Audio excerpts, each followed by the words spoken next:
Olá, eu sou o André Ribeiro com mais um vídeo aí da nossa série Entenda o PMBOK em tempo recorde, hoje falando da área de custos. A gente está dando uma passeada por todas as áreas de conhecimento, eu já tinha falado da área de escopo, já tinha falado da área de tempo, e inclusive o vídeo de hoje a gente vai se basear muito lá na área de tempo, porque essas duas áreas têm similaridades bastante grandes, tá bom? E é muito importante que você entenda a função de cada um desses processos, seja para a sua vida prática como gerente de projeto, seja se você quer aí fazer uma das duas certificações CAPM ou PMP. Bom, vamos lá então. A área de custos, ela tem 4 processos, tá? Existem 3 processos que pertencem ao grupo de planejamento e um processo do grupo de monitoramento e controle. Os processos de planejamento são planejar o gerenciamento dos custos, estimar os custos e determinar o orçamento. E o processo da área de controle é o controlar os custos. Repare, gente, que tem 2 processos de novo que se repetiram aí,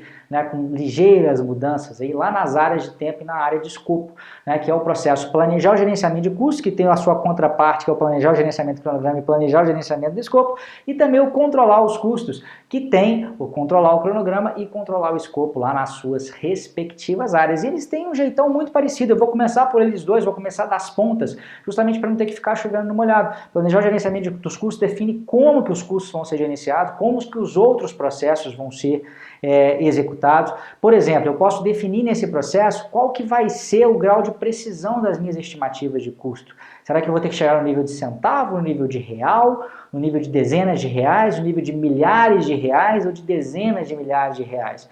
Isso influi, né, na forma como a gente vai planejar o projeto. De repente alguém vai ficar tentando contar centavo quando não há necessidade disso. Então essa é uma definição de como fazer o planejamento no que diz respeito à área de custos, né? Você pode definir mais uma vez, assim como eu falei lá na área de tempo também, definir que tipo de estimativa que vai ser utilizado em cada etapa do projeto. Você pode no começo usar uma estimativa análoga ou paramétrica, depois mais à frente usar uma estimativa bottom-up. Enfim, falou em planejar o gerenciamento de alguma coisa, estamos falando em como. E o processo controlar os custos, ele também tem a sua similaridade, tá? Ele serve para, primeiro, monitorar, né, se os custos do projeto estão andando da forma como eles foram planejados e também processar qualquer tipo de mudança que aconteça, né? Vamos supor que, de repente, existe um corte de orçamento global na sua empresa e o seu projeto vai sofrer com isso. O seu projeto tinha, a princípio, 2 milhões de reais, mas agora ele vai ter só 1,5 milhão de reais. Tem que se avaliar quais vão ser os impactos no projeto, se vai ter algum corte de escopo, né? Isso tem que ir lá para o controle integrado de mudanças e isso vai para o controle integrado via esse processo que é controlar os custos. Agora, com relação à parte de monitoramento, tem uma ferramenta muito importante aqui, muito importante mesmo, que é a análise do valor agregado, né? Você precisa, se você quer ser um gerente de projetos aí de verdade, você precisa de saber como é que funciona, né, essa técnica. Ela serve justamente, ela é muito legal, que apesar de ela estar na área de custos, ela aglutina, né, os conceitos aí da área de escopo, de cronograma e de custos em alguns indicadores, né? Então, apesar de a gente estar na área de custos, existe, por exemplo, um índice de desempenho de cronograma, que faz parte do valor agregado.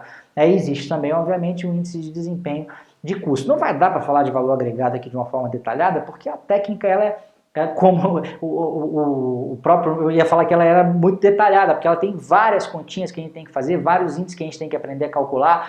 Então esse vídeo aqui é mais um overview, é mais para você saber que a maneira mais comum que você tem de monitorar os custos é via análise de valor agregado. Acho que no meu canal até tem algum vídeo falando a respeito disso, se não tiver, logo a gente traz aqui para você também. Então pegamos os 2 processos das duas pontas, né, o planejar o gerenciamento de cronograma, dos custos, desculpa, e o controlar os custos, tá? Ficou faltando os 2 do meio aí, né, que são estimar os custos e determinar o orçamento.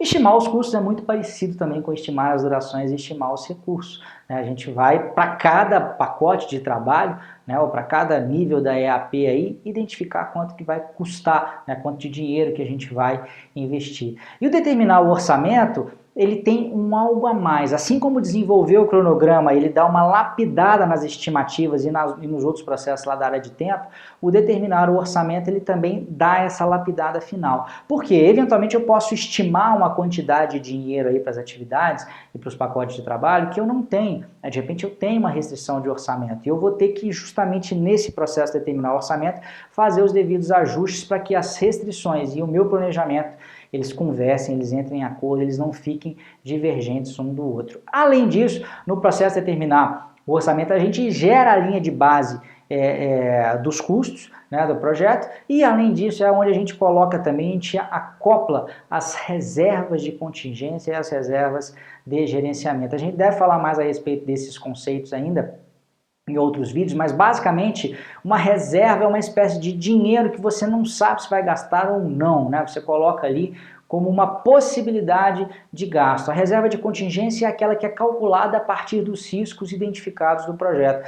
E a reserva de gerenciamento, ela existe para tratar aquelas coisas que você sequer conseguiu identificar como riscos. Tá? Então, basicamente, essa é a distinção entre esses dois tipos de reserva, que também acontece dentro do processo determinar o orçamento. Bom, essa foi uma visão muito geral, né, desses 4 processos. É claro que tem muito mais coisa, a gente tem que entrar no detalhe para você entender isso tudo direitinho, mas eu acho que isso já serve como um ponto de partida para os seus estudos na área de custos, beleza? Se gostou do vídeo, assine nosso canal, se estiver no YouTube, dê um like na nossa página, se estiver no Facebook também. Receba vídeos como esse aí no seu e-mail, assinando a nossa lista VIP, o link está em algum lugar desse vídeo para você clicar. Grande abraço e até a próxima.